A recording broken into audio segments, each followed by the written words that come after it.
Oke, balik lagi ke sesi selanjutnya teman-teman. Ini sesi yang mungkin paling ditunggu-tunggu sama teman-teman semuanya. Karena apa? Di sesi ini kita bakal bahas bagaimana dan kapan sih sebenarnya kita bisa monet. Kalau bahasa biasanya ya atau bahasa YouTube-nya, kapan kita bisa memonetisasi personal branding yang udah kita create, teman-teman. Yang jelas di sini tanpa merusak kepercayaan teman-teman oleh si audiens tersebut dan tanpa terlihat desperate juga.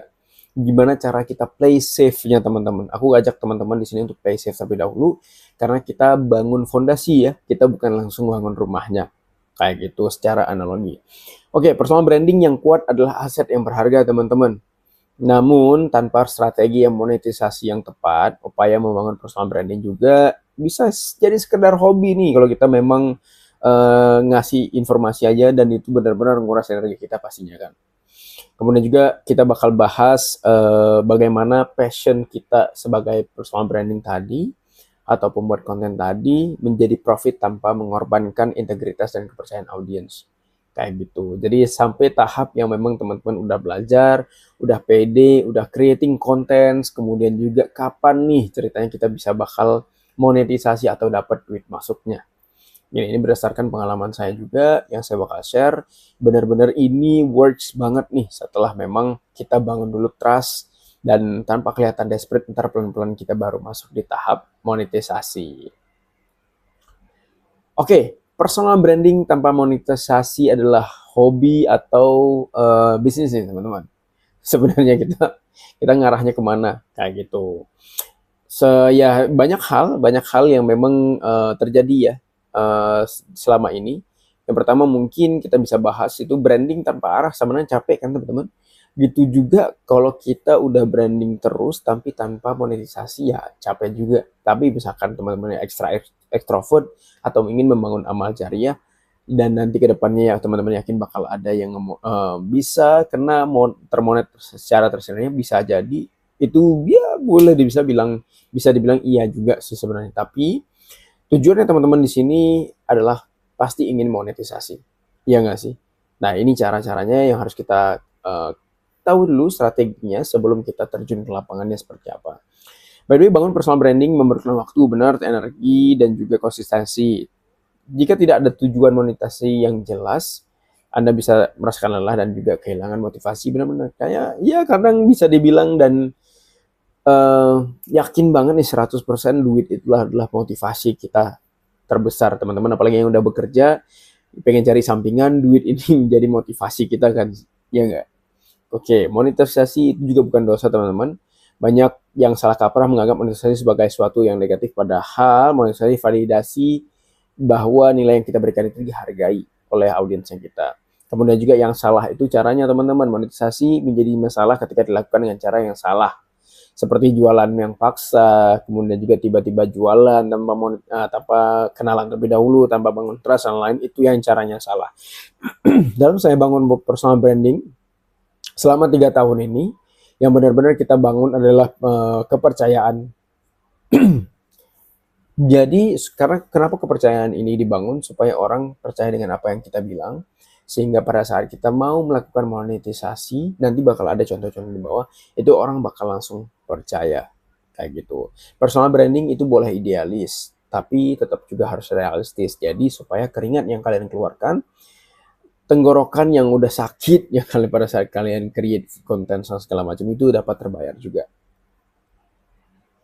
Oke, kesalahan umum dalam monetisasi personal branding teman-teman. Jualan terlalu cepat, seperti saya bilang dulu, mulai penawaran produk atau jasa sebelum audiens itu benar-benar kenal kita, takut jualan sama sekali. Setelah kita nyaman berbagi dengan audiens kita, jika kasih konten gratis ya teman-teman, enggan nawarin solusi yang berbayar juga. Menunggu sempurna, ini juga penyakit kata bilang menunggu sempurna, orang tunggu sempurna terlebih dahulu baru kasih kayak monetisasinya, itu juga kita susah maju. Kemudian juga nunggu viral dulu baru monetisasi, itu juga salah teman-teman. Jadi mulai aja dulu pelan-pelan, setelah memang tadi basis audiensnya, basis followersnya udah mulai cukup bertumbuh kembang dengan baik, maka dilakukan yang namanya monetisasi itu tidak jadi dosa. Oke, kapan personal branding siap dimonetisasi ini teman-teman? Ini udah ada nih konteks-konteksnya kapan. Yang pertama niche udah jelas. Yang kedua adalah orang paham bantu Anda apa. Kayak tadi udah ada niche yang spesifik kita mau bantu siapa, dan orang yang audiens yang kita create tadi mereka ngerti nih kita mau bantu mereka dari segi apa. Kayak gitu. Kemudian pada saat udah mulai ada respon, komen lah, udah mulai ada DM lah, udah ada mulai save share dan segala macamnya, sehingga udah ada engagement di dalamnya, itu baru bisa berarti itu udah siap. Kemudian juga ada masalah nyata yang sering muncul juga, kayak mendengar pertanyaan atau keluhan langsung dari DM Anda mungkin, atau dari komen dan segala macamnya. Catatan, Anda tidak memerlukan ribuan follower, kualitas yang terlibat audiens lebih penting daripada kuantitas. Jadi quality yang kita build itu dapat membantu teman-teman menjadi waktu yang tepat ya, menjadi waktu yang tepat untuk kita bisa langsung monetisasi kayak gitu. Oke, sinyal monetisasi dari audiens ini, sinyal-sinyal bentuknya secara kita bisa bilang, oh ini udah siap untuk dimonet. Kayak gitu ya. Pertama, gimana caranya? Pertanyaan ini menunjukkan audiens ini ingin solusi praktis dari Anda, kemudian juga bisa bantu nggak? Mau belajar dari mana kak?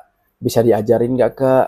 Bisa belajar dengan kakak nggak? Nah, kemudian DM juga masuk nanya, apakah bisa diajarin nggak? Dan segala macam. Itu adalah sinyal ya, sinyal paling terbaik, paling tepat, yang mana datang dari audiens untuk kita bisa langsung mulai segera monetisasi. Ya mungkin dengan harga-harga yang murah terlebih dahulu, karena mungkin selagi followersnya kita kurang, tapi dengan cara ini kita membantu ya, membantu audiens-audiens kita yang memang bertanya tadi, sehingga teman-teman bisa mendapatkan motivasi berupa hasilnya itu, yaitu duit.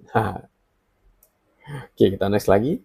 Monetisasi itu proses teman-teman, bukan event ya. Jadi penting banget setelah kita udah dapat sinyal itu tadi, kita bangun trust terlebih dahulu. Kadang ada beberapa strategi teman-teman, kalau memang udah ada yang nanya gimana caranya, ini bentukannya gimana, bisa bantu dan segala macam, orang bikin gratis terlebih dahulu, bikin testimonial dulu. Testimonial di create, sehingga offer itu diperkenalkan pelan-pelan. Pada saat create mungkin 30 menit ngobrol bareng jadi testimonial, besok dia mau ngobrol lagi harus berbayar, itu udah gampang banget caranya. Jadi di offer diperkenalkan juga pelan-pelan, jadi nggak menjadi kejutan begitu dari orang lain ya tiba-tiba jualan gitu. Dan nanti pasti closingnya bakal bakal datang belakangan, karena memang orang udah percaya terlebih dahulu, sehingga kita udah dibangun tadi, udah testimonial juga, sehingga udah aman. Flow sederhananya teman-teman, yang pertama kita harus edukasi dulu, bener. Mungkin edukasi ini jadikan testimonial terlebih dahulu, kemudian juga kita bikin relevansi dengan audiens, antara kita dan audiens, masalah apa yang kita build dan kita solusikan, kemudian juga kita bangun trust dari sana, sehingga nanti baru ada terjadinya penawaran. Begitu juga dalam sales, teman-teman, dalam dunia sales, itu paling penting kita mengetahui dulu dong relevansi produknya kita sama mereka, dengan cara kita menanyakan, dengan cara kita cari tahu atau cara kita edukasi mereka kebutuhannya apa. Baru nanti di ujung penawaran, bukan penawaran terlebih dahulu baru dijalankan edukasi dan segala macamnya. Orang udah tahu nih maksud lu apa, kayak gitu. Itu dibalik kayak gitu. Oke, cara monetisasi yang aman untuk personal branding teman-teman. Pertama adalah program besar. Contoh kursus komprehensif, membership eksklusif, support penuh, buka kelas. Misalkan teman-teman pengen bikin kelas affiliate, nanti misalkan udah bisa ke sana, ataupun kelas entrepreneurship, atau kelas misalkan teman-teman bisa accounting, atau kelas teman-teman bisa Excel, atau kelas teman-teman bisa apa deh, ya pokoknya gitu. Dia program-program besar yang komprehensif yang bisa dikerjakan oleh teman-teman. Yang kedua, ebook atau produk digital. Kita bisa bilang dari ebook, template, worksheet, mini course, dan lain, itu juga cukup lumayan berpengaruh sekarang, apalagi di 2026. Itu banyak banget orang yang memang jual produk digital. Mentoring atau kelas kecil, sesi grup terbatas, workshop interaktif juga dijalankan, sehingga teman-teman punya orang kayak sekali datang misalkan 50.000 untuk sesi mentoring dan segala macamnya, ada 10 orang, berarti ya Anda menghasilkan 500.000 at least ya, kayak gitu. Jasa konsultasi kecil juga untuk review portofolio, review dashboard, seperti saya mungkin review secara marketing strategi yang gimana, apa yang harus dilakukan, marketing activation apa yang harus dilakukan, dan lain. Itu juga salah satu cara ya untuk kita memonetisasi dari hal tersebut. Dari setelah kita dapat mentoring, produk kita, program-program yang besar kita create, ada jasa konsultasi, otomatis makin dikenal, biasanya exposure kita makin tinggi, makin cepat kita diundang oleh di acara-acara besar juga teman-teman. Itu tuh intinya. Oke, contoh kita pakai ya monetisasi berdasarkan niche-nya teman-teman.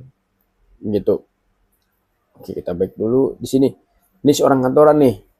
Kalau yang biasa dilakuin ya biar kita tidak terlalu oleh jam kerja, kita create secara fleksibel juga nih teman-teman. Konsultasi ringan nih, sesi 30 menit via chat atau video call untuk masalah karir mungkin.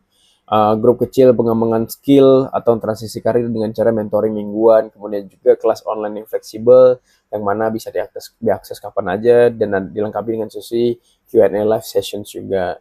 Kemudian niche yang UMKM, audit sederhana, analisis singkat masalah bisnis, kemudian juga rekomendasi pendampingan pembuatan bisnis mungkin pada saat kayak orang-orang pengen bikin bisnis dan segala macamnya, ada program 1 sampai 3 bulan untuk implementasi strateginya dari awal.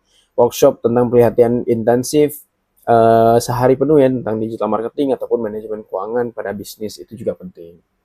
Oke. Oke, monetisasi juga harus cocok deh dengan hidup audiens juga, jangan memaksa ya. Kita play with our audience, jangan kita memaksa membuka sesuatu yang di luar dari audiens kita, teman-teman. Oke, cara menawarkan tanpa terlihat jualan ya gitu ya. Teman-teman bisa melakukan yang namanya soft selling, teman-teman. Jangan sampai langsung hard selling. Yang pertama, cerita pengalaman. Bagikan kisah pribadi, studi kasus, bagaimana orang lain memecahkan masalah dengan pendekatan Anda. Ini adalah soft selling kuat, teman-teman. Share proses dan insight juga. Tunjukkan hasil di balik layar pekerjaan Anda juga. Ini bisa jadi hal yang soft selling. Undang diskusi juga untuk mendorong audiens kita lebih untuk berbagi masalahnya mereka. Dari sana kita bisa menawarkan solusinya dari Anda. Kalau contoh call to action yang aman ya, nah kalau relate DM aja itu bisa. Kalau mau diskusi terbuka, kalau mau diskusi terbuka banget. Gue lagi suka buka slot kecil untuk diskusi ataupun mentoring one-on-one session dan segala macam, itu boleh banget teman-teman. Jadi bisa digunakan langsung call to action ini untuk membantu teman-teman bisa memonetisasi personal branding teman-teman.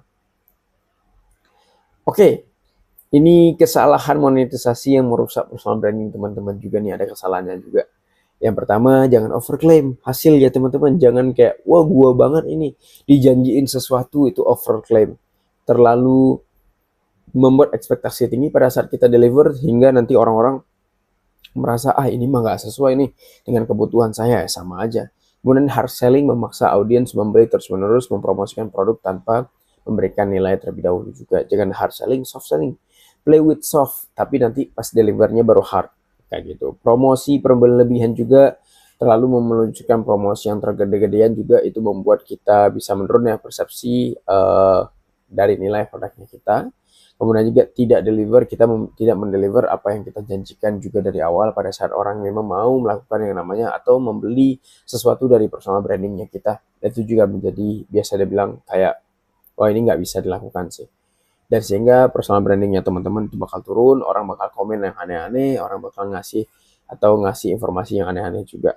Kayak gitu. Kepercayaan runtuh bukan karena jualan, tapi karena janji berlebihan yang tidak terdeliver.